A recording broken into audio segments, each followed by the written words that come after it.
Assalamualaikum warahmatullahi wabarakatuh. Waalaikumsalam warahmatullahi wabarakatuh. Innal hamdalillah nahmaduhu wa nasta'inuhu wa nastaghfiruh. Na'udzu billahi min syururi anfusina wa min sayyiati a'malina.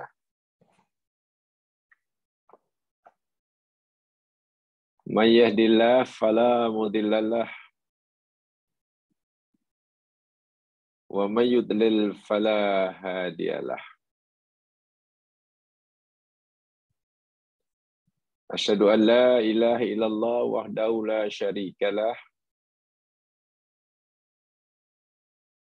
wa asyhadu anna Muhammadan abduhu wa rasuluh. Allahumma salli ala Muhammad wa ala ali Muhammad.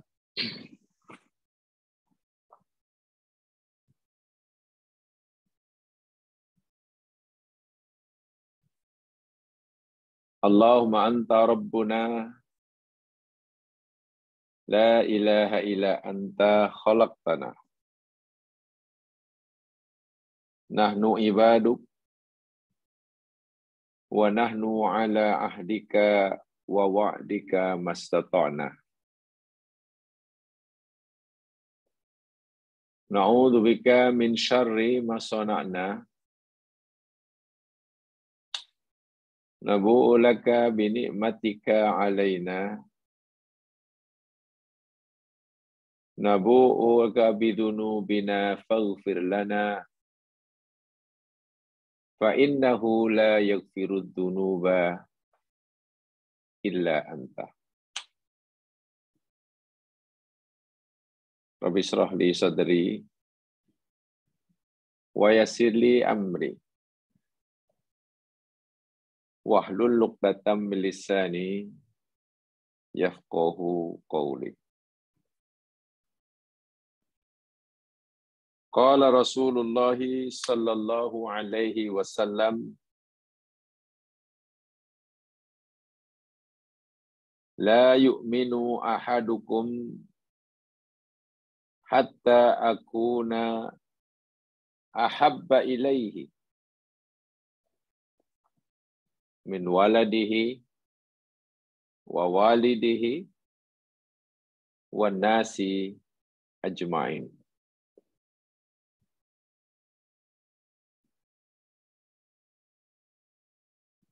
Hadis yang bersumber daripada Anas bin Malik radhiyallahu an, bahwasanya Rasulullah sallallahu alaihi wasallam bersabda, tidaklah beriman seseorang kamu sehingga adalah diriku lebih disukai, lebih dicintai olehnya, melebihi daripada cintanya kepada anak-anaknya, kepada orang tuanya, dan kepada seluruh manusia. Hadis sahih riwayat Imam Al-Bukhari dan Muslim.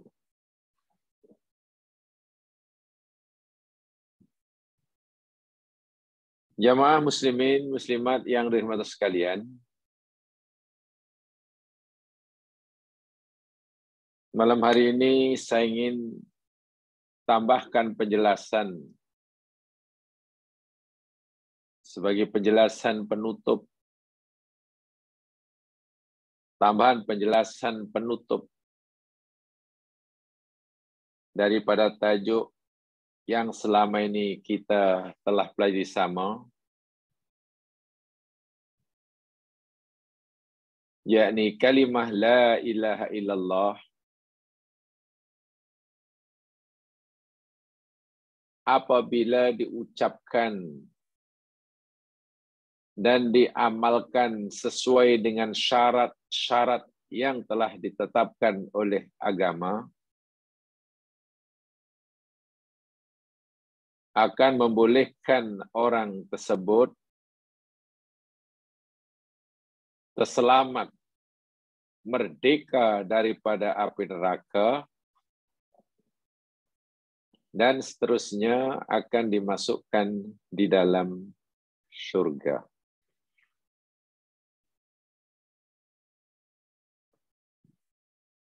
Satu di antara syarat la ilaha illallah yang diterima, yang dengan sebab itu ia dapat manfaat di dunia dan juga manfaat di akhirat, yakni terselamat di neraka dan masuk surga, yakni al-mahabbah, cinta. Minggu lepas kita telah bicarakan bagaimana cara mewujudkan, menunjukkan cinta yang dimaksudkan sebagai syarat diterimanya la ilaha illallah, sebagaimana yang ditunjukkan oleh Khalilullah Ibrahim alaihissalam ketika baginda Ibrahim dihadapkan kepada dua pilihan, sedangkan baginda Ibrahim mesti memilih satu sahaja.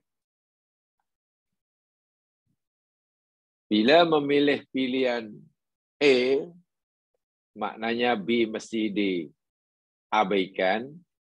Bila memilih pilihan B, pilihan A mesti diabaikan. Sama ada Ibrahim nak memilih Allah sebagai Tuhan yang amat sangat dicintai melebihi dari yang lainnya, ataupun nak memilih mempertahankan, mencintai anak satu-satunya.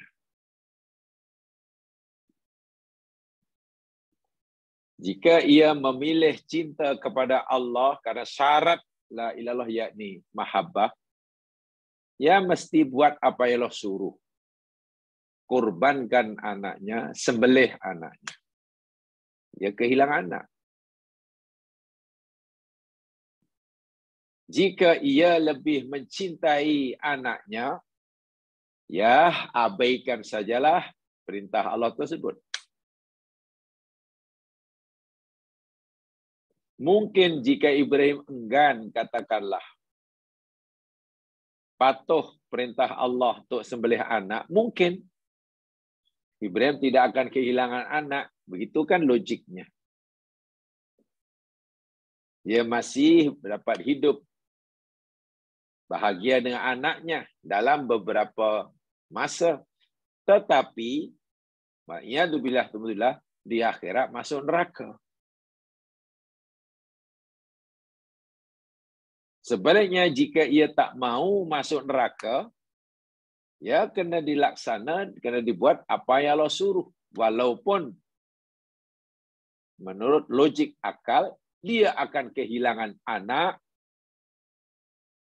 melalui tangan sendiri. Inilah benar-benar ujian mahabbah. Setiap kita pasti dalam hidup ini dihadapkan oleh Allah dengan ujian seperti ini. Pasti. Walaupun bentuk ujiannya berbeza-beza, pasti kita disuruh memilih. Inilah syarat yang tidak boleh kita abaikan. Malam hari ini, saya ingin ajak semaskan untuk melihat lagi satu contoh. Kalaulah tempoh hari kita belajar Nabi Ibrahim, mungkin kita kata, itu Nabi Ibrahim. Itu Rasul. Patutlah, umpamanya. Kalau orang tu bukan Rasul, bukan Nabi, belum tentu. Mungkin kita pikir begitu. Baik, mari kita pelajari orang-orang yang telah berjaya membuktikan cintanya kepada Allah mengatasi cintanya pada selainnya, yang telah ditunjukkan, dibuktikan bukan oleh seorang nabi, bukan oleh para rasul, tapi bukan oleh pengikut nabi. Ya, macam kita.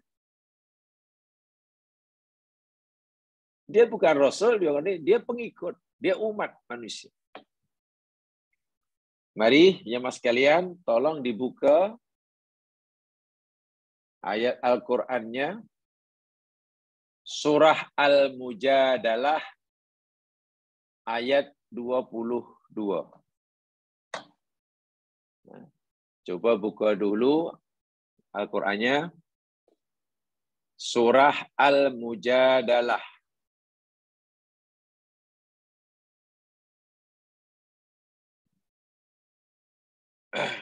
Surah yang ke-58. Okey. Surah yang ke-58. Ayat 22.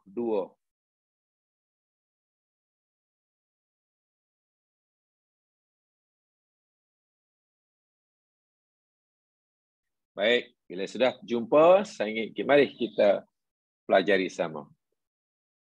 A'udzu billahi minasy syaithanir rajim. La tajidu qauman yu'minuna billahi wal yawmil akhir yuwadduna man haddallaha wa rasulahu walau kanu aba'ahum aw abna'ahum aw ikhwanahum aw ashiratahum ulaika kataba fi qulubihimul iman wa ayyadahum biruhim min وَيُدْخِلُهُمْ جَنَّاتٍ تَجْرِي مِنْ تَحْتِهَا الْأَنْهَارُ خَالِدِينَ فِيهَا رَضِيَ اللَّهُ عَنْهُمْ وَرَضُوا عَنْهُ أُولَئِكَ حِزْبُ اللَّهِ Ala inna hizballahi humul muflihun. Al-Mujadalah ayat 22 yang bermaksud la tajidu, engkau wahai Muhammad tidak mendapati, tidak menjumpai qauman akan satu kaum yu'minuna billahi wal yaumil akhir. Kaum yang mereka itu benar-benar beriman dengan Allah, beriman dengan hari akhirat. Kau tidak dapati mereka itu yuwaddun.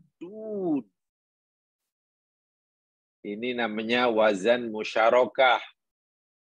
Daripada wadda ya waddu. Mereka saling mencintai, saling menumpahkan kasih sayang antara mereka dengan man haddallaha wa rasulah. Orang yang memerangi Allah dan Rasulnya. Tak mungkin. Allah kata, wahai Muhammad, engkau tidak akan temukan, engkau tidak akan jumpai orang yang benar-benar beriman kepada Allah dan kepada hari akhirat, mereka ini saling menumpahkan kasih sayang dan cinta mencintai dengan orang yang memusuhi Allah dan memusuhi Rasulnya. Tidak mungkin. Bagaimana mungkin orang beriman cinta pada Allah, pada masanya juga cinta kepada musuh Allah? Tak mungkin. Tidak mungkin dalam hati orang beriman terkumpul perasaan cinta kepada Allah pada masa sama juga cinta kepada musuh-musuh Allah. Allah kata tak mungkin. Walaupun orang yang memusuhi Allah tadi, walau kanu abahum, walaupun mereka ni bapa mereka sendiri, au abna'ahum, atau anak-anak mereka sendiri, au ikhwanahum, atau saudara mara mereka sendiri, adik-beradik, au asyiratahum, ataupun ahli keluarga mereka sendiri. Artinya orang mukmin yang benar-benar mukmin, iman pada Allah,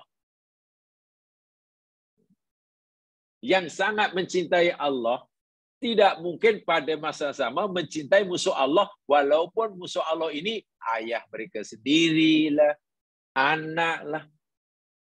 Bagaimana orang mukmin yang benar-benar cinta Allah pasti akan dikorbankan cintanya kepada musuh Allah atau orang memusuhi Allah, walaupun ayah sendiri, anak, saudara, keluarga.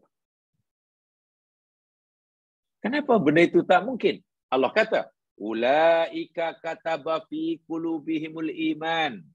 Ya, orang-orang mukmin yang sejati yang seperti itu, orang-orang mukmin mereka yang Allah telah kataba, Allah telah tulis, Allah telah cap, Allah telah rekodkan, Allah telah tetapkan dalam hati mereka keimanan. Wa ayyadahum, dan Allah telah beri mereka kekuatan, biruhin minhu, dengan ruh daripadanya, wahyu daripadanya. Sehingga orang mukmin yang telah kuat imannya, apalagi dapat kekuatan daripada Allah, pasti sanggup mengorbankan cintanya kepada bapa sendiri, anak, saudara mara, demi semata-mata cintanya pada Allah.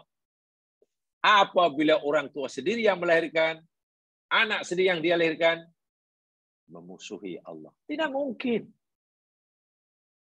Saya ulangi, mana mungkin orang yang beriman dalam hatinya ada cinta pada Allah, pada masa-masa cinta kepada orang yang memusuhi Allah. Kan tidak mungkin.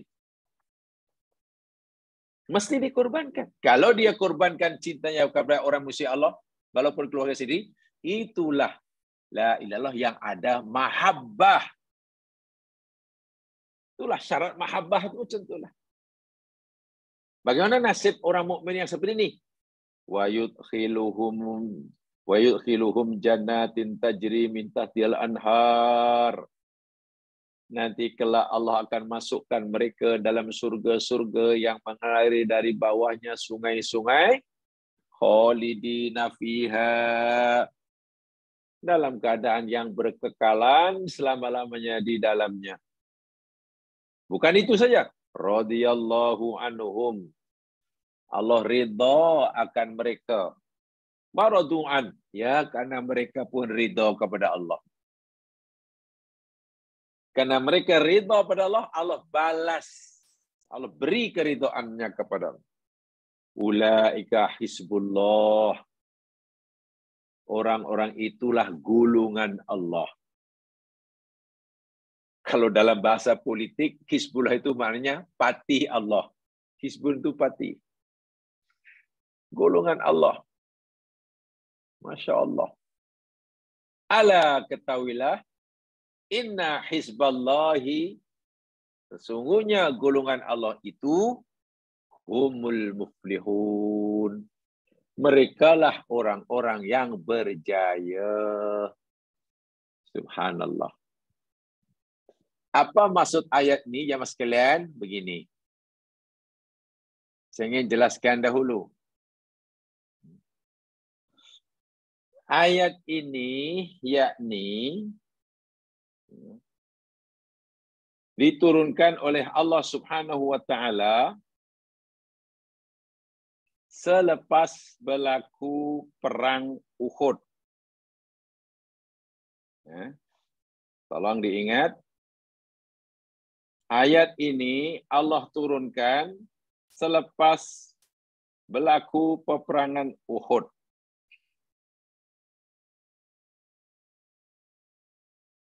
Kita tahu dalam peperangan Uhud, peperangan antara Muslim dengan kafir yang boleh katakan tidak seimbang. Di atas kertas, ya mukmin kalah lah. Tak ketah dari segi teori. Tapi Allah menghendaki orang mukmin beri kejayaan yang besar. Ada peristiwa yang berlaku dalam perang Badar, perang Badar, perang Uhud, luar biasa. Ada peristiwa berlaku dalam perang Badar ini luar biasa, mengagumkan kita. Satu dan yang diceritakan oleh Allah dalam ayat ini. Ini ceritanya. Sebab turunnya ayat ini, ya, yani la yajidu qauman yu'minuna billahi wal yawmil akhir, sunah inilah ia merupakan pujian Allah kepada sebagian tentera Islam yang terlibat dalam peperangan Badar melawan tentera kafir. Ya. Allah puji tentera Islam karena mereka telah berjaya membuktikan cintanya hanya pada Allah, bukan kepada selain Allah. Sedia maklum, dalam perang Badar ini, tentera Islam yang terlibat rupanya masih ramai yang punya saudara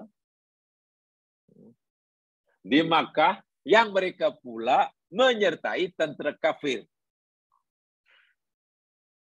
Jadi ada orang Islam, tentera Islam melihat musuh orang kafir, itu abang, itu ayah, itu anak.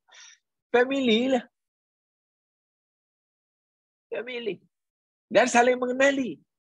Ayah mana anaknya, abang mana adiknya, ayah melihat anak-anak, melihat bapaknya.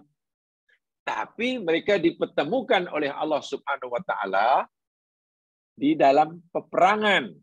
Yang satu hendak membela Allah Subhanahu wa taala, mempertahankan agama, yang satu musuh Allah. Macam mana ni? Si mukmin nak membela Allah dan menunjukkan taat setianya, cintanya pada Allah. Pada masa sama hatinya melihat di antara sekian musuh ini ada saudaranya, ada ayahnya, adanya. Dan mereka ini musuh-musuh Allah. Tadi dalam ayat dinyatakan tidak mungkin orang mukmin yang benar cinta Allah menjalin, menumpahkan kasih sayang dengan musuh-musuh Allah. Tidak mungkin orang mukmin mencintai Allah pada masa yang sama mencintai orang yang memusuhi Allah. Betul ya mas sekalian. Setelah peperangan berlangsung, salah seorang daripada tentera Islam namanya Abu Ubaidah Amir bin Abdullah bin Al-Jarrah. Abu Ubaidah Amir bin Abdullah bin Jarrah. Nama dia. Nama gelarannya Abu Ubaidah. Ini tentera Islam. Bertembung pula dengan tentera kafir. Orang kafir musuh Allah. Dan tentera kafir itu siapa dia? Ayah dia sendiri. Abdullah bin Jarrah. Jadi Amir bin Abdullah jumpa bapaknya. Abdullah bin Jarrah. Amir di pihak Islam, ayahnya di pihak kafir. Amir mencintai Allah, mesti bersedia memerangi orang yang memusuhi Allah, walaupun bapak dia sendiri. Dan betul. Sejarah merekodkannya, Abu Ubaidah Amir bin Abdullah bin Jarrah yang berjaya membunuh ayah dia sendiri perang Badar. Ya. Jadi yang membunuh Abdullah bin Jarrah itu anak dia sendiri. Dan masih kena. Yalah kan belum lama asalnya di Makkah, lalu ambil pindah ke Madinah ikut Nabi, kena Muslim. Kalau kita tak faham tentang akidah Islam, habis kita ceritakan pada orang sekarang yang tak faham atau pada non-Muslim, di sinilah nanti non-Muslim akan condemn Islam. Islam betul pengganas ya. Anak tergamak, bunuh bapak. Hubungan apa, tradisi apa, nilai apa yang dah ditanamkan oleh Islam? Anak dibenarkan membunuh ayah sendiri. Betul-betul Islam. Mungkin mereka begitu. Dia tak faham akidah Islam ni jamaah sekalian. Walaupun Islam ni mengajar anak mesti bakti pada mak bapak. Orang tua mesti mendidik anaknya. Ya, itu ajaran Islam. Tapi ketika mana anak yang sangat mencintai Allah, tiba-tiba ayahnya, ayah kandung sendiri, musuh Allah. Ketika itu Allah suruh anak tadi untuk menentukan pilihan. Sekarang kamu, wahai anak, sebagai anak, lebih cinta aku kah? Atau lebih mencintai ayah kandungmu sendiri? Jika kamu memilih cinta pada ayah kandungmu, tidak cinta aku, la ilaha illallah, kamu tidak ada nilainya di sisi aku di akhirat. Jika kamu mahu la ilaha illallah kamu ada nilainya di sisi aku di akhirat, buktikan cintamu kepada aku, korbankan cintamu kepada selain aku. Jika anak tergamak membunuh bapaknya, bukan anak itu sudah tak kenal bapaknya, tidak mengetahui siapa dia, bukan tidak lagi mencintai, ia korbankan cintanya kepada bapaknya kerana bapaknya musuh Allah. Itulah. Itu bila orang itu sudah berbeza agama, satu mukmin, satu kafir, kemudian bertembung dalam peperangan yang sampai teman. Anak tidak boleh lagi, tak sampai hatilah, tak boleh. Tapi kalau si kafir tadi, ayah ke anak dan walaupun berbeza agama tapi tidak memusuhi Islam, ya anak wajib berbakti, wajib patuh, itu ada dalam surah Luqman. Ini maksudnya di saat ketika mana Allah untuk memilih. Tengok. Kalau kita melihat sepintas lalu, mungkin kita bingung kalau tak faham betul-betul ajaran akidah Islam. Anak tergamak bunuh bapa, malah dipuji oleh Islam. Malah dapat ganjaran besar daripada Tuhannya. Malah dimasukkan dalam surga. Di mana? Apa tu? Ajaran apa tu macam tu? Masya Allah. Inilah yang sekalian. Tangan ini anugerah Allah. Wajib kita syukuri. Wajib kita syukuri. Bahkan kalau ada orang mencederakan tangan kita dengan zalim, Islam suruh kita cederakan dia semula. Namanya kisos. Ya, karena tangan ini dimuliakan oleh Allah. Tidak boleh diganggu, tidak boleh zalim. Wajib hukumnya. Tetapi ketika mana tangan pemberian Allah ini disalahgunakan untuk curi harta orang. Curi harta orang. Bukan haknya. Allah suruh kita, tangan itu walaupun pemberian aku, tapi karena tangan itu sudah kamu salah gunakan untuk melanggar larangan aku, potong saya tangan itu. Tengok. Tangan tiba-tiba sudah tidak ada nilainya di sisi Allah, sehingga boleh dipotong jika ia melanggar larangan Allah. Itulah Islam. Bukan zalim. Karena semuanya milik Allah. Apa saja dalam diri kita ini, termasuk nyawa, hidup. Bila digunakan untuk menentang Allah, tidak ada nilainya. Allah halalkan pada umat Islam untuk dikorbankannya. Orang tua wajib dihormati, patuhi oleh anak. Betul. Itu perintah agama. Tapi jika orang tua terang-terangan menjadi musuh Allah, anaknya pula mencintai Allah dan bertembung di medan pertempuran, anak sudah tidak boleh lagi ada kasihan sayang. Ya, ada peluang untuk bunuh. Dan ini pernah dilakukan. Pernah berlaku dalam sejarah. Oleh seorang sahabat Nabi bernama Abu Ubaidah Amir bin Abdullah bin Al-Jarrah. Percaya membunuh bapanya sendiri di medan perang karena bapanya terlibat masuk tentara-tentara kafir, yang Masya Allah. Umar demikian juga. Walihada qala Umar. Umar berkata, hina jala amru surah bainahum fi ulaika sittah radhiyallahu anhum. Umar memuji keberanian Ubaidah ini. Jadi, walaupun mereka itu bapa-bapa mereka ini rupanya ini pujian Allah kepada Abu Ubaidah Amir bin Abdullah yang dengan berani, dengan gagah berani membunuh bapa sendiri karena musuh Allah di medan Badar. Au abna'ahum, dalam ayat tadi. Walaupun yang memusuhi Allah itu anak mereka sendiri, sebagai orang tua sudah tidak boleh lagi melumpahkan kasih sayang. Ini Tuhan pada Abu Bakar As-Siddiq. Dalam peperangan Badar, peperangan pada masa dulu bukan macam sekarang ya.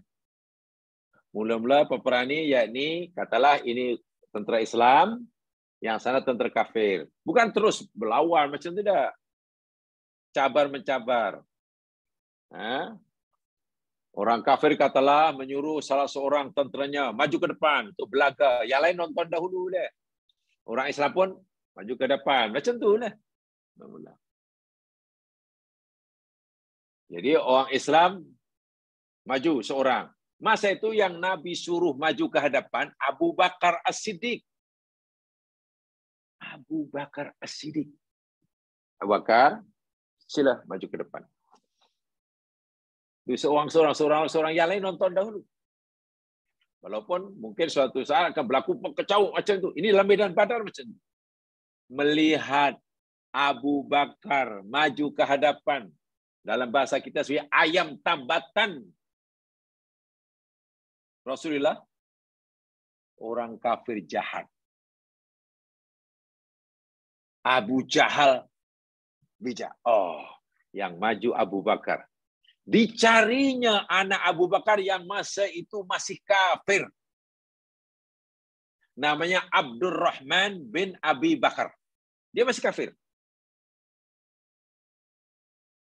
Abu Jahal kata, Abdurrahman, maju depan, lawan ayah kamu.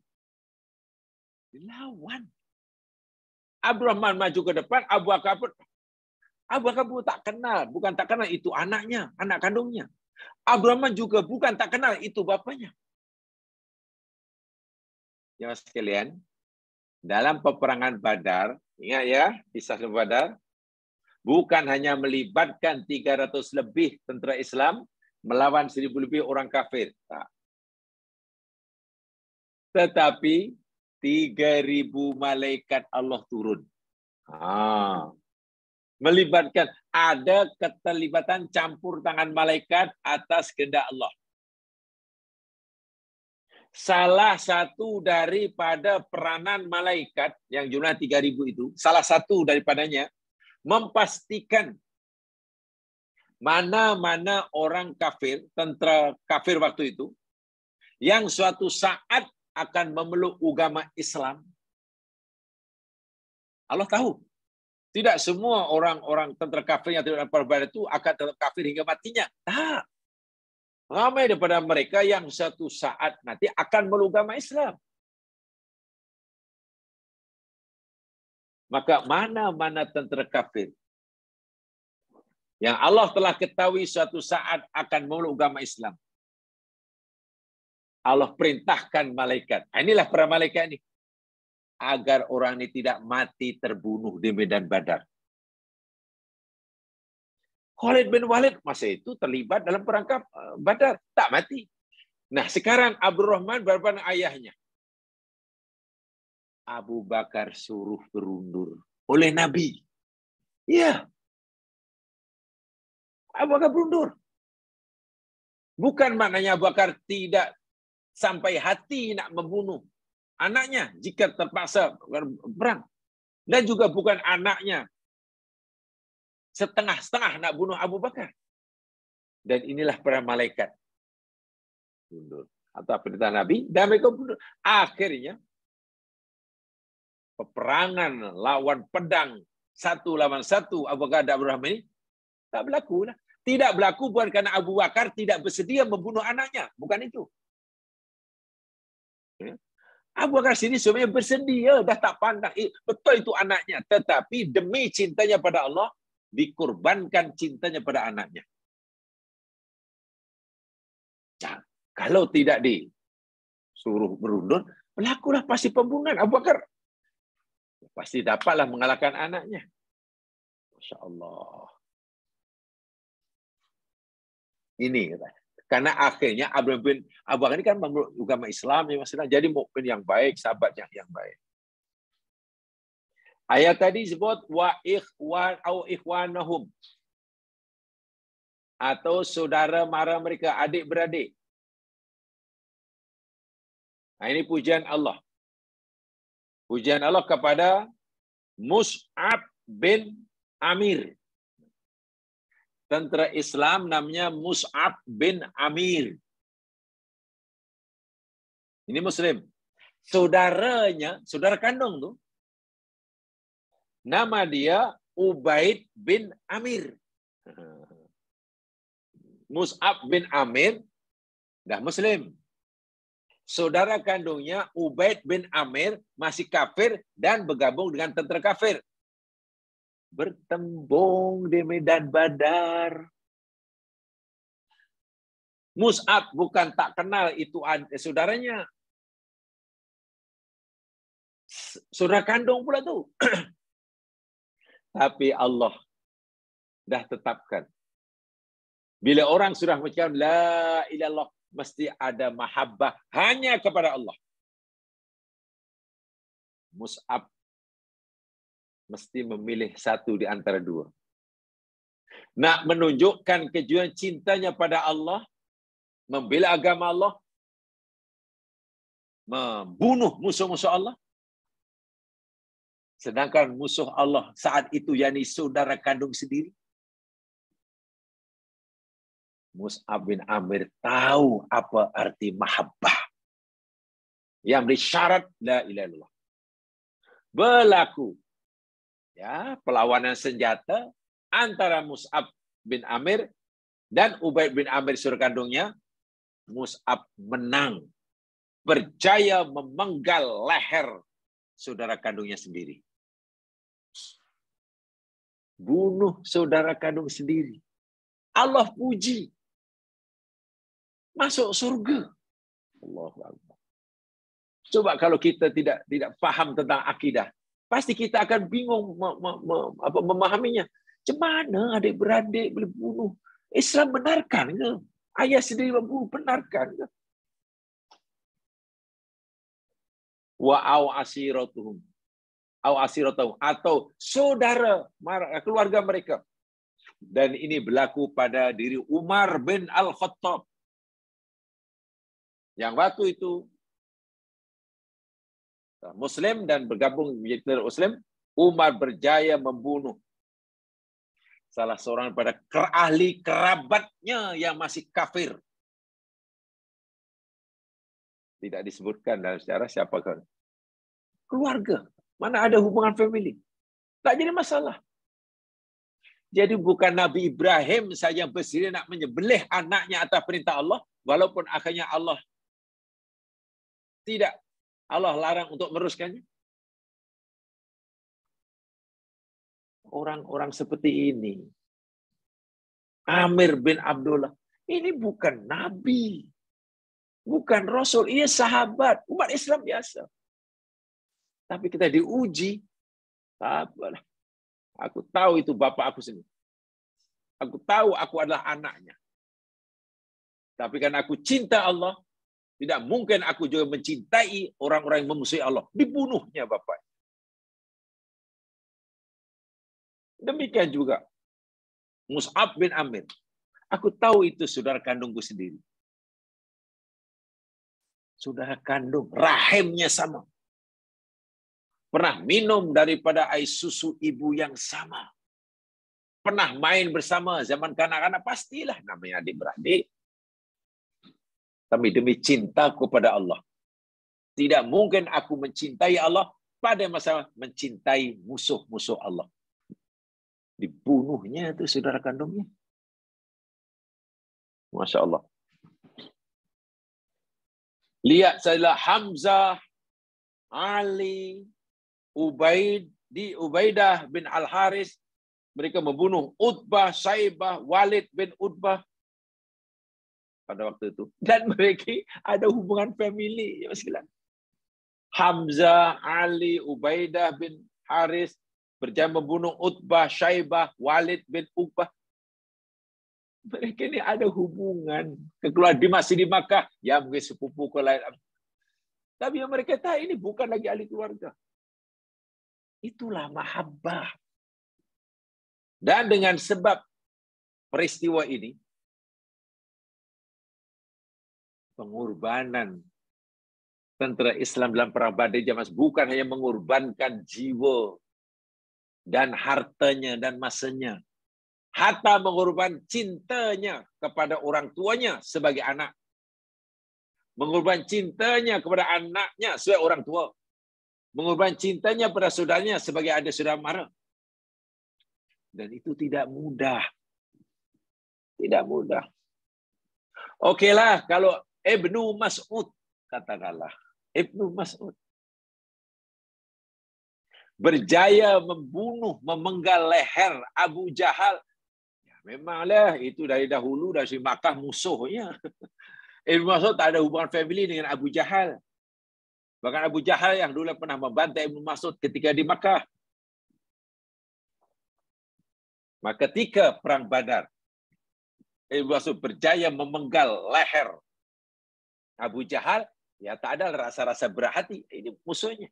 Tapi coba kalau anak berjumpa dengan bapak, ayah jumpa dengan anak, adik peristiwa yang sangat mengagumkan di zaman sekalian. Dirakamkan oleh Allah dalam Al-Quran, surah Al-Mujadlah 22 ini. Allah puji orang-orang sini, pengikut Nabi ini, dengan firman-Nya, Muhammad, engkau tidak akan menemui, engkau tidak akan dapati orang mukmin iman pada aku, iman pada Allah dari akhirat, yang benar berimanlah. Mereka ini menjalin kasih sayang dengan musuh-musuhku. Tak mungkin orang mukmin sebenarnya itu mencintai aku pada masa mencintai orang memusuhi aku. Tak mungkin.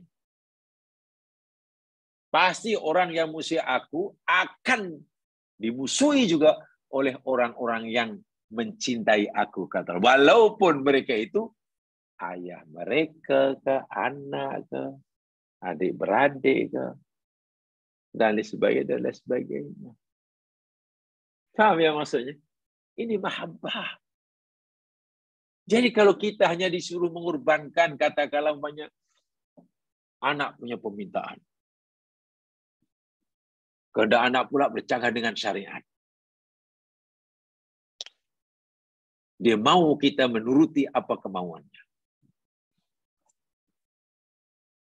Kalau tidak, dia akan menangis umpamanya. Kalau dia tidak akan berontak umpamanya. Lalu demi cinta kita kepada anak, tak apalah. Ayah, izinkanlah, mak sangat. Coba di mana mahabbah kita kepada Allah? Mengizinkan anak melakukan suatu perbuatan yang menyalahi hukum Allah karena sayang kita pada anak, maknanya kita telah mengorbankan mahabbah kita pada Allah. Coba. Sebenarnya nilai la ilaha kita ucapkan itu seberapa sebetulnya. Inilah ujian. Sepatutnya kita tetap, kalau kita mencintai Allah, ya jangan turuti kehendak anak. Biar menangis 2 hari pun, biar. Takkan melihat anak menangis tak sampai hati. Jika kita benar-benar cinta pada Allah. Sedangkan Ubaid bin Amir sanggup membunuh ayah sendiri. Kita melihat anak tak sampai hatilah, tak apalah. Allahu Akbar wa lillah. Tak apalah, tak sampai hatilah, kasihanlah. Anak malam tadi, dia lambat tidur. Pukul 3 saya nampak baru tidur. Karena dia belajar. Dia study hard pasal dia nak exam minggu depan. Ingin berjaya ke perusahaannya. Jadi buatlah homework sampai pukul 3 tadi baru kemudian tidur pukul 3. Tentu penat mengantuk. Walaupun sekarang masuk subuh. Dan masuk waktu subuh. Tak sampai hati nak kejutkan. Tengok, tak sampai hati. Sayang punya pasal. Tak sampai hati nak kejutkan. Biarlah. Pasti mengantuk. Akhirnya kita biarkan dia tak bangun. Tak kejutkan waktu subuh. Akhirnya terlepas waktu subuh. Baginya, tak apalah. Sayang anak. Tengok. Kita sedang mahabbah pada Allah atau mahabbah pada anak sebenarnya. Ini sering, ini contoh kecil. Kita taklah diuji oleh Allah seperti mana Allah uji Ibrahim. Allah uji sahabat-sahabat Nabi. Taklah sebesar itu. Ini benda yang kecil-kecil. Tapi kita sering kali kalah. Walau kita sudah kata la ilaha illallah. Dan telah kita jelaskan dulu ya. La ilah itu mana kita penafian. Apa yang kita nafikan? La ilah itu apa yang kita nafikan? Ilallah. Lalu kita isbatkan. Apa yang kita isbatkan hanya untuk Allah. Dahulu telah kita pelajari itu dalam CD yang pertama dahulu. Inilah tuntutan la ilaha illallah. Sebab itu kalau kita tidak mendahulukan cinta kita pada Allah, dengan bersedia mengorbankan cinta kita pada selain Allah, jika bertembung seperti itu, ada amarannya. Amarannya apa? Coba buka surah At-Taubah. Nah, sekarang. Surah At-Taubah. Ayat 24. Surah At-Taubah. Ayat 24. Ini amaran dia.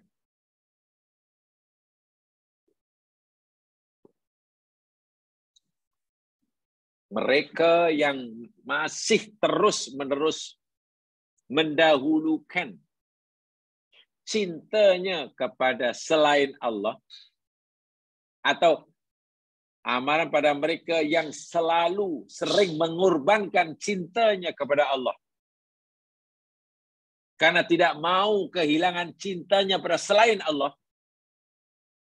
Jadi cintanya pada Allah sentiasa dikurban. Tanpa disedari. Ini amarannya. Keras sekali. At-Taubah ayat 24. A'udzu billahi minasy syaithanir rajim. Qul in kana aba'ukum wa abna'ukum wa ikhwanukum wa azwajukum wa ashiratukum wa amwalun iqtaraftumuha wa tijaratun takhsawna kasadaha وَمَسَاكِنُ تَرْضَوْنَهَا أَحَبَّ إِلَيْكُمْ مِنَ اللَّهِ وَرَسُولِهِ وَجِهَادٍ فِي سَبِيلِهِ فَتَرَبَّصُوا حَتَّى يَأْتِيَ اللَّهُ بِأَمْرِهِ وَاللَّهُ لَا يَهْدِي الْقَوْمَ الْفَاسِقِينَ. Allahu Akbar. Amarannya sangat kerasnya mas sekalian. Allah sendiri yang beri amaran kepada siapa saja yang selalu mengorbankan mahabbahnya pada Allah demi mahabbah cintanya pada selain Allah. Lebih menyayangi anaknya, lebih hartanya, lebih tempatnya, sehingga mahabbah pada Allah dikorbankan. Ini amarannya. Keras sekali. Qul, katakan wahai Muhammad, beritahukan pada seluruh umatmu. Ini tentu orang Islam nih ya maksudnya. Kalau orang kafir memang dah keras amaran, itu orang Islam nih. In kana abaukum, jika adalah bapa-bapa kamu, wa abnaukum dan anak-anak kamu, wa ikhwanukum dan saudara adik-beradik kamu, wa azwajukum dan pasangan hidup kamu, wa ashiratukum dan ahli keluarga kamu. Sepupu ke pakcik, makcik semuanya lah. Cucu ke. Wa amwalun iktaraftumuha, dan harta benda yang kamu usahakannya. Wa tijaratun takhshawna kasadaha, dan perniagaan yang kamu khawatir, kamu takut akan keruginya. Wa masakinu tardaunaha, dan tempat-tempat tinggal yang kamu ridho akannya. Banglo-banglo mewah yang kamu suka mendiaminya. Kondominium yang wah, luar biasa yang kamu cintai. Allah kata, jika semua itu, semua tadi, bapa, anak, saudara, keluarga, isteri, suami, harta benda tiada mana, ahabba ilaikum, tengok. Lebih kamu cintai minallahi wa rasuli, daripada cintamu pada Allah dan Rasulnya. Wa jihadin fisabilih, dan cintamu berjihad mempertahankan, menegakkan agama Allah. Apa amanah Allah? Fatarabbasu. Oh, berat sungguh. Terjemahan biasa tarabbasu itu mana? Tunggu. Tunggu oleh kamu. Ini amaran dong. Bukan tunggu makna suruh tunggu macam kita nak order makanan, tunggu cik ya, tunggu cik. Bukan macam tu. Ini bahasa wa'id ini, ancam keras. Tak tahu kalau dalam bahasa terjemahan bebas apa maksudnya. Siap engkau, tunggulah. Tunggulah nanti apa yang aku akan lakukan pada kamu. Macam itulah. Kalau bahasa kita, tahulah aku nak buat nanti. Hatta ya'tiyallahu bi amri, sehingga Allah mendatangkan urusannya, keputusannya. Maknanya tentulah bukan pengampunan, bukan ganjaran. Maksudnya siksaan yang sangat pedih lah. Keras tak keras? Wallahu la yahdil qaumal fasikin. Allah tidak beri petunjuk pada orang-orang yang fasik, kaum yang fasik. Sangat keras. Siapa aja pada kamu, wahai orang mukmin, yang lebih mencintai harta orang tua, anak, sudah marah, pasangan hidup, harta, perniagaan, melebihi dari cintanya kepada aku, siap kamu. Allahu Akbar. Maksudnya apa? Bila cerita ini bertembung macam tadilah. Berlaku perang Badar tadilah. Macam mana ni ayah ni? Tapi dia musuh Allah. Tangan aku nak lepaskan. Sedang aku ada peluang untuk membunuhnya. Ini perniagaan ni. Aku mesti jaga ni. Urus dengan betul, jangan sampai rugi. Aku ni peniaga. Aku ni peniaga. Seorang peniaga mesti ingin untung. Bukan hanya untuk diri sendiri. Kalau tak untung banyak, macam mana nak bayar pegawai, nak sewa itu, bla bla bla bla. Tidak salah berniaga untung. Memang disuruh. Tapi masalahnya, jangan hanya karena kita terlalu mengejar keuntungan, mencintai akan keuntungan, takut rugi, sehingga syariat Allah dilanggar. Melanggar syariat Allah karena ingin mengejar keuntungan perniagaan, itulah maknanya orang mencintai perniagaannya daripada cinta Allah. Allah kata, fatarabbasu, siap kok, tunggulah. Itu maksudnya. Jadi ini Allahu Akbar. Itu ulama-ulama dulu jemaah sekalian. Bila baca ayat seperti ini, mereka lama merenung. Saya baca saksiah ulama-ulama salaf dalam membaca, ketika mereka baca Al-Quran. Rupanya cara mereka baca Al-Quran bukan macam kita je sekarang. Kita baca kan baca. Apalagi bila tadarus kan baca. Sahabat, ya Allah ya Tuhanku. Abu Bakar khasnya. Dalam satu riwayat Abu Bakar ini baca ayat Quran tak pernah lebih daripada 40 ayat. Yang biasa-biasa. So dah tak tahan dah setiap ayat tu.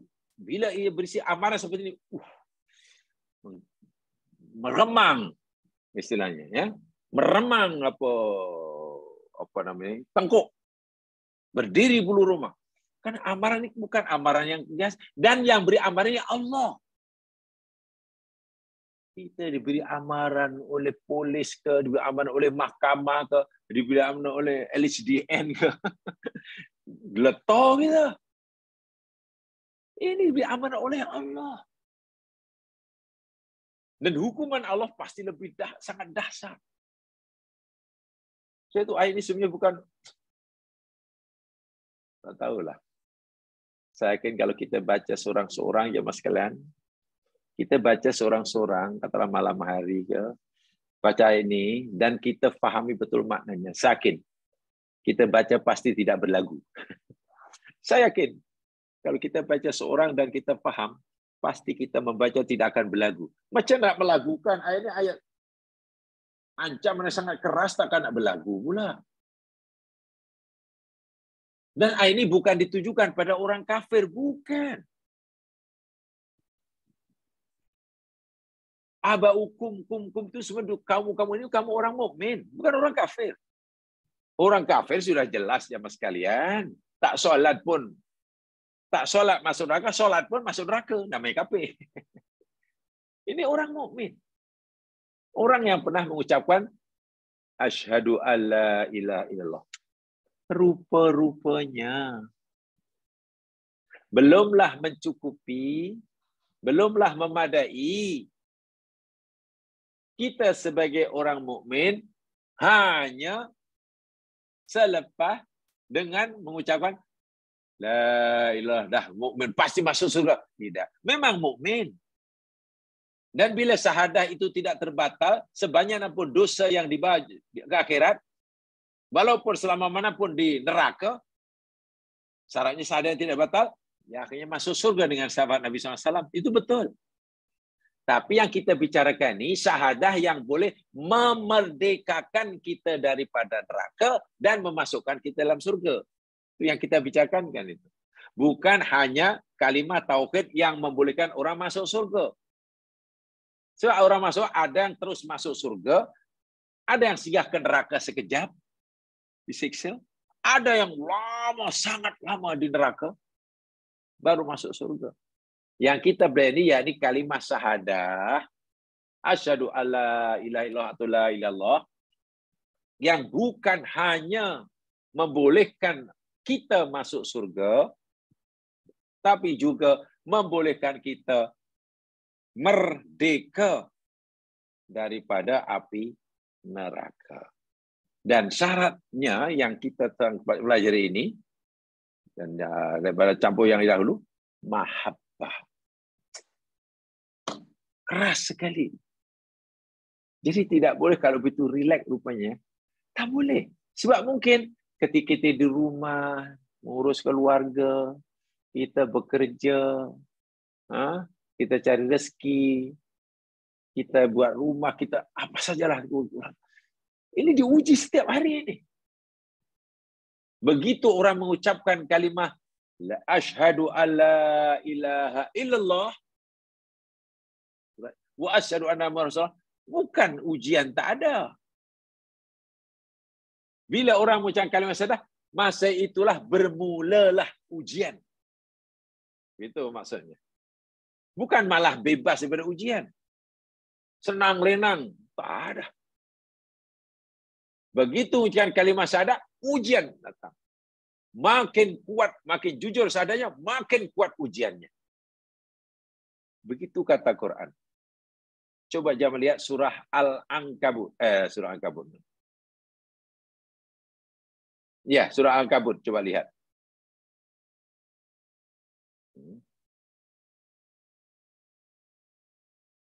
Allah Subhanahu wa taala berfirman,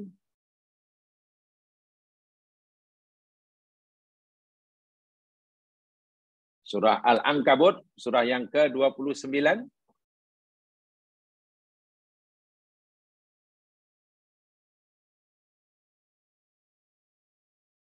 Saya bacakan daripada ayat pertama tu. Alif Lam Mim.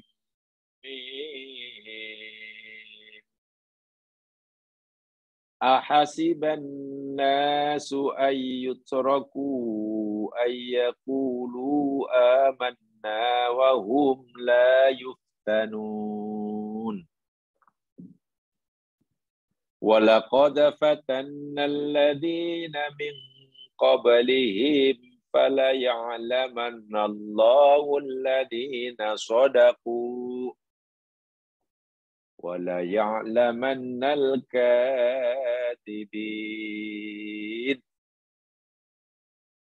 Alif Lam Mim. Perhati betul-betul. Ahasiban nas. Adakah manusia mengira, menyangka, menduga, ayutroku, mereka ditinggalkan, dibiarkan begitu saja oleh Allah. Ayakulu amanna, karena mereka telah mengucapkan kami beriman. Adakah manusia fikir aku akan biarkan begitu saja selepas dia mengucapkan asyhadu alla ilallah? Allah kata, wa hum la yuftanun, sedangkan mereka belum diuji. Maknanya orang beriman, mulai beriman, ujian itu ada, datang. Makin tak kuat imannya, makin banyak, makin banyak. Bermana orang yang beriman pada Allah, jangan, istilahnya, jangan harap. Jangan mimpi bebas daripada ujian. Tidak. Justru semakin kuat imannya, semakin teguh imannya, ujian makin berat, makin berat, makin berat. Kita telah belajar kisah Nabi Ibrahim kan. Ujian pertama, ketika berdakwah, ujian pertama apa? Ya, dihalau oleh kaumnya lah. Ibrahim dah dibenci oleh kaumnya, itulah ujian dia. Dibenci oleh kaumnya. Lagi Ibrahim makin kuat imannya, ya dibenci oleh orang tuanya, bapaknya halau dia. Ya, halau dia. Makin kuat, Ibrahim lalu diuji oleh Allah, apa yang berat, dia dibakar oleh rajanya. Makin berat kan? Selamat daripada mati dibakar, Ibrahim pergi ke Palestina. Apa sudah selesai, sudah habis ujiannya? Tidak. Ibrahim semakin risau tak punya anak. Belum punya anak, risau siapa? Mohon anak. Itu ujian. Dapat anak, gembiranya luar biasa. Happy sungguh. Bahagia. karena Allah kabulkan permohonannya. Belumlah puas menikmati kegembiraan, keceriaan dalam keluarganya karena Allah anugerahkan anak melalui istrinya yang benar Hajar. Hajar hanya hamba saya. Ada tentang ujian Ibrahim, tempatkan istri anak kamu yang masih bayi tempat yang jauh. Aku tak izinkan ia duduk dengan kamu di Palestina. No, aku tunjukkan tempatnya. Ibrahim pergi. Allah yang menunjukkan. Ya, waktu itu kan Waze belum ada, Google Map belum ada. Ibrahim tak ada pengalaman pergi Makkah. Macam mana boleh jumpa sampai Makkah dan tahu pula tempat Kaabah? Allah yang menunjukkan jalannya. Nah, saya mau letakkan di tempat ini. Tempat ini memanglah tak layak dihuni. Kemudian tak ada, orang pun tak ada. Air tak ada, makanan tak ada, isinya hanya batu-batuan. Jiran-jirannya pun hanya binatang buas. Siang terlalu panas, malam terlalu sejuk, tinggalkan di sini. Walhal barulah anak tu baby lagi. Istrinya hanya hamba abdi. Kau kena balik. Ujian. Itu tentu lebih berat dari ujian ini, lebih berat daripada ketika Ibrahim dihalau oleh orang tuanya. Tak apalah dihalau oleh tuanya. Ujian tapi tak seberapa. Ini lagi berat. Setelah Ibrahim berjaya kemudian ini, setelah 10 tahun kemudian diizinkan Allah jumpa anaknya. Kan begitu kan? Happy-nya, gembiranya luar biasa. Sekarang kita boleh bahagia, kumpul dengan keluarga. Dengan istri, dengan anak. Belum puas menikmati gembiraan, datang ujian yang paling berat sekali. Ibrahim, sembelih anak kamu. Tengok, Nabi Ibrahim pun ujiannya bertubi-tubi jamaah sekalian. Dan ujian itu makin berat, makin berat. Nabi Yusuf, tengok, daripada kecil. Daripada zaman kanak-kanak bisa diuji hingga ketika jadi raja. Kuasa di tangan. Apa yang diperintah pasti ada yang melaksanakannya. Tiba-tiba ada orang, kumpulan orang daripada daerah luar, datang ke Mesir minta sedekah istilahnya. Karena negerinya kebuluran. Nabi Yusuf kenal siapa orang-orang ini. Ini abang-abang aku nih, ini fulan-fulan ini dah pegang aku campak ke piring. Mereka tak kenal Nabi Yusuf. Itu ujian. Nabi Yusuf boleh saja balas dendam. Lagi pula mereka tak kenal Yusuf. Boleh saja.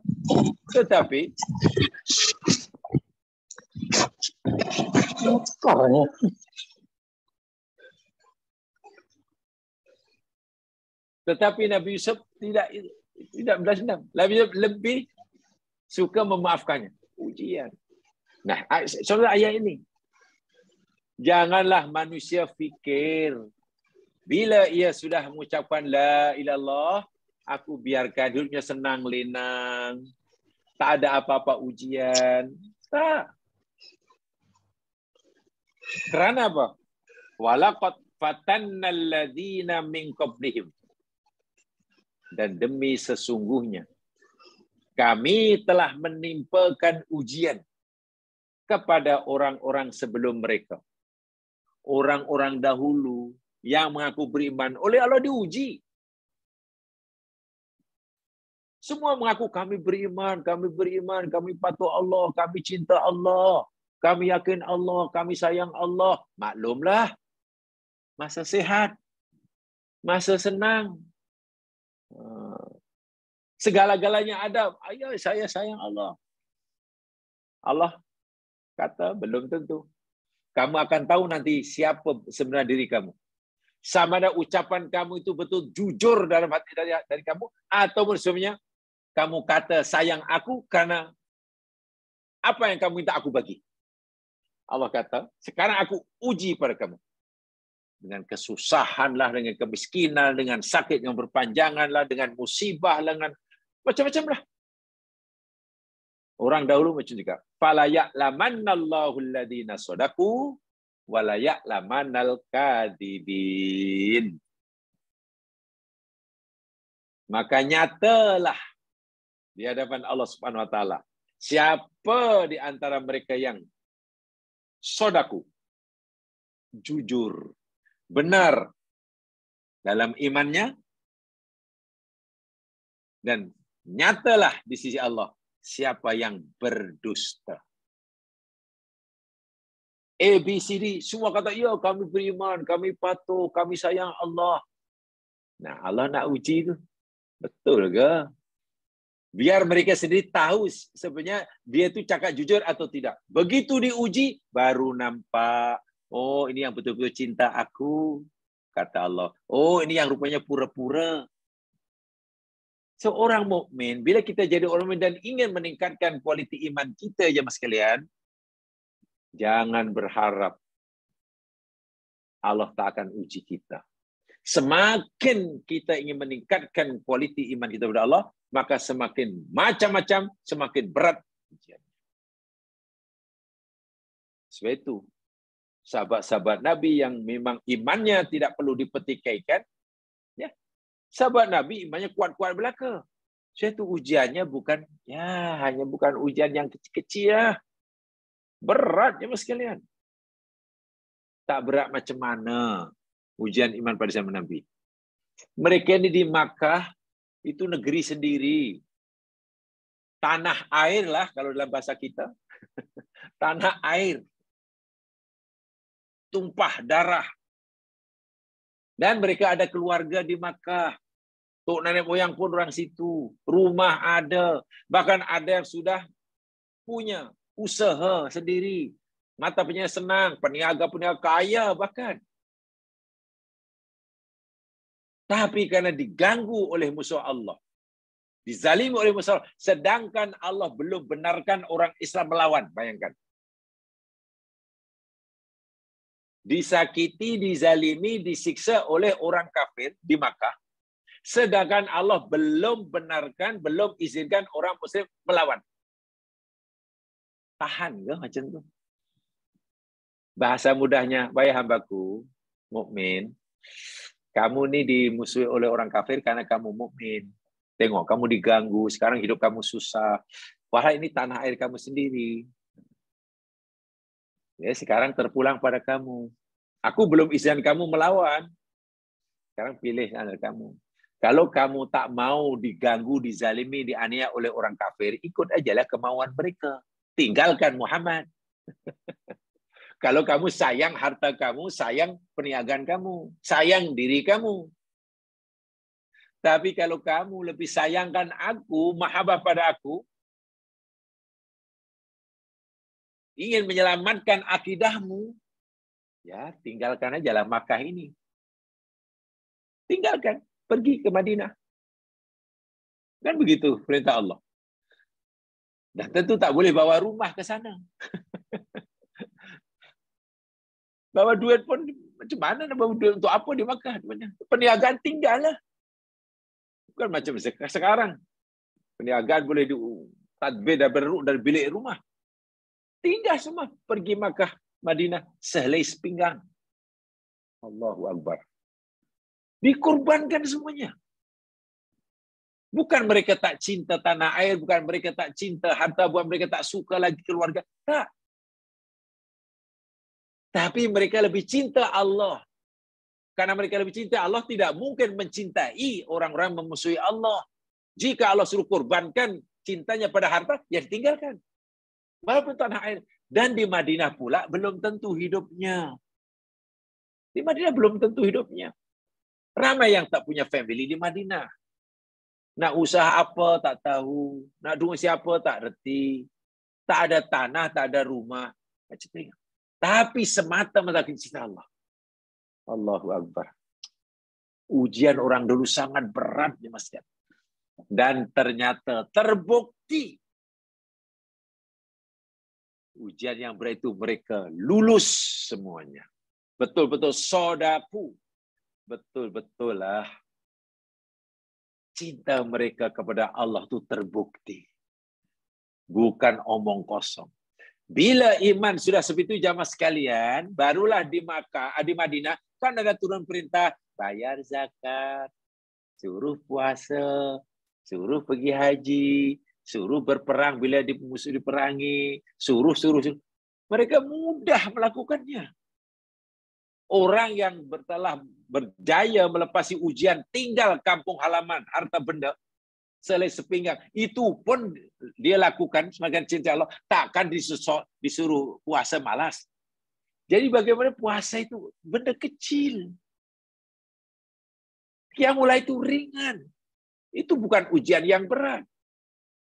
Suruh zakat, Allah Akbar zakat. Kan hanya 2,5%. Hartanya yang beribu real dimakan nilainya. Itu pun dikorbankan. Ini kan hanya suruh bayar zakat. Itu mereka mematuhi syariat di Madinah kecil dan ringan. Karena imannya sudah terbukti jujur. Cintanya kepada Allah telah terbukti. Tidak diragukan. Ini sebetulnya tuntutan, salah satu tuntutan penting daripada La ilaha illallah. Dan itu kata Allah. Tapi lagi sekali, kalaulah benda ini, katalah, tak difahami seperti itu. Cinta peperangan Badar tadi, anak bunuh bapak, adik beradik bunuh. Lalu kita beritahukan, katalah, bentangkan di hadapan non-muslim, katalah, yang mereka menjadi pejuang hak asasi manusia, pasti mereka protes, ya mas sekalian. Pasti mereka protes, menghina, menyalahkan agama kita. Agama apa ini? Agama langsung tak ada pri kemanusiaan. Dia tak erti dalam Islam yang nomor wahidnya tauhid. Inti daripada agama Islam dibawa oleh para nabi itu mengesahkan Allah. La ilallah. Itu inti dia. Yang lain itu namanya furu. Sementara bagi mereka lain. Kepercayaan pada Allah tauhid itu mereka mungkin nomor 2, nomor 3. Sebab itu bagi mereka tak kisah. Mau Tuhan 5 ke 10 kok. Jangan bicarakan. Yang penting jangan tipu orang. Dalam agama Kristen jamaah sekalian. Yang penting kamu kena buat baik, ngasih orang. Jangan nyusahkan orang, kasih aja kasih. Tentang ketuhanan itu tahu atau tidak itu tak penting sangat. Udah jangan ceritakan. Kamu masuk surga. Dalam Islam tidak. Penentu segala perbuatan kita diterima atau ditolak letaknya pada kalimah la ilaha illallah. Kalimah la ilaha illallah betul? Diterima. Kalimah la ilaha illallah salah? Tolak. Dan kalimah la ilaha illallah saya tekankan lagi sekali, rupanya baru akan memberi manfaat bagi yang mengucapkannya di akhirat, yakni bebas daripada neraka dan masuk surga bila kalimah la ilaha itu memenuhi syarat. Dan syarat-syarat yang sempat kita pelajari sebagai aja ini 7 yang disebutkan oleh ulama yang telah kita pelajari sama itu. Mulai pada ilmu hingga mahabbah. Tolong dikaji semula, jangan kalau yang ada catatan itu dilihat semula. Ini penting. Ini penentu kebahagiaan atau kerugian yang sebenar. Walaupun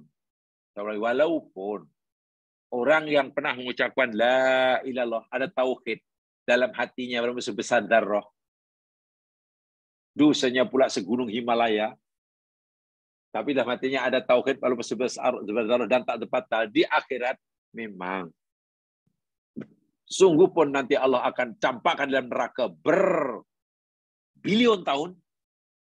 Ya, dengan syafaat Rasulullah akan masuk surga. Itu betul. Tapi yang kita bicarakan ini bukan kalimat tauhid yang membolehkan orang masuk surga semata.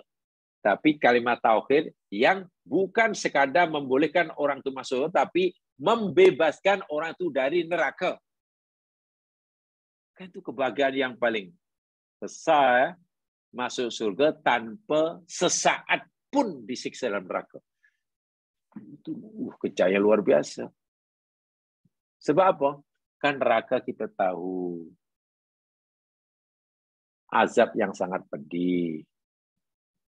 Nabi telah memberitahu kita Inna akhafan nasi adaban. Sebagai manusia yang paling ringan azabnya di akhirat. Azab yang paling ringan, seringan-ringannya lah.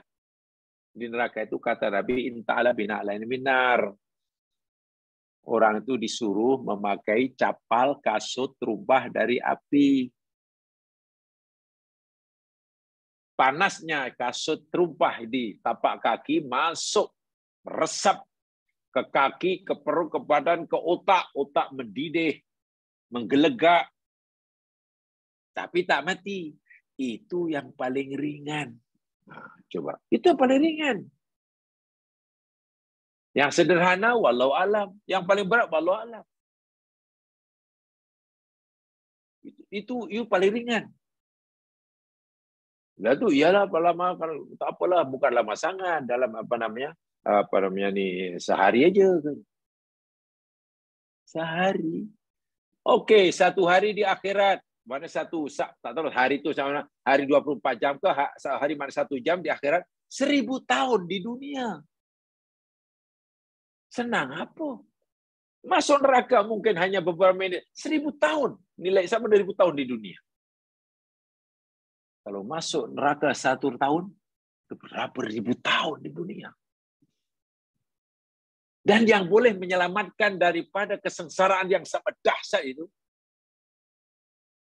kalimat la ilaha illallah yang diamalkan sesuai dengan syarat-syaratnya. Itu maksudnya. Sebab itulah saya berpesan pada diri saya sendiri, saya ingatkan diri sendiri, bahwa memahami kalimat la ilaha illallah seperti mana yang dijelaskan oleh ulama-ulama dahulu kepada kita, itu wajib sekali. Dan saya bersetuju dengan pendapat mengatakan hukumnya fardu ain. Ya. Mempelajari akidah tauhid yang betul hukumnya fardu ain. Bukan fardu kifayah ya. Bukan sunnah muakkadah, fardu ain. Artinya setiap individu kita ini, setiap individu wajib. Karena pertanggungjawabannya kelak bersifat nafsi-nafsi. Jika dalam satu keluarga itu kalau ada 5 orang, nafsi-nafsi. Bukan Allah bertanggung secara jamaah, secara gotong royong, tidak. Penilaian Allah terhadap kalimat tauhid itu seorang. Ya, setiap individu kita. Sebab itu fardu ain. Jamaah sekalian. Ya, kita hanya mampu berharap dan berusaha sekuat tenaga. Sementara Allah masih beri peluang. Mari kita usaha untuk mengamalkan syarat-syarat ini. Karena ini depan mata setiap hari. Ujian mahabbah itu setiap hari ada ya Mas dalam diri kita ini. Kalau kita cerdas memahaminya, ujian itu ada setiap hari mahabbah. Sebab itu jangan kurbankan cinta itu kepada Allah hanya karena hendak mementingkan cinta kita pada selain Allah. Dan cinta pada selain Allah itu apa sajalah disebut dalam orang tua, ke anak, ke harta benda, ke kesehatan, ke harga diri, apa sajalah. Bahkan disebut perniagaan lah, rumah lah, dan sebagainya.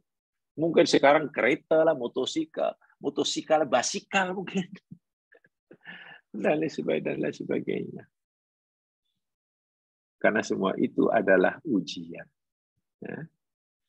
Ya sekalian, kurang lebihnya mohon dimaafkan. Yang benar pada Allah jua, yang silap pada masing sendiri. Bila diizinkan oleh Allah, kita akan berjumpa dengan kesalahan yang lain. Mari kita dengan bacaan tasbih kifarah dan surah wal asr. Subhanakallahumma wa bihamdika asyhadu an la ilaha illa anta astaghfiruka wa atubu ilaik. A'udzu billahi minasyaitonir rajim. Wal asr. Innal insana lafi khusr illa alladziina aamanu wa 'amilus shalihat wa tawassaw bil haqq wa tawassaw bis sabr. Assalamualaikum warahmatullahi wabarakatuh.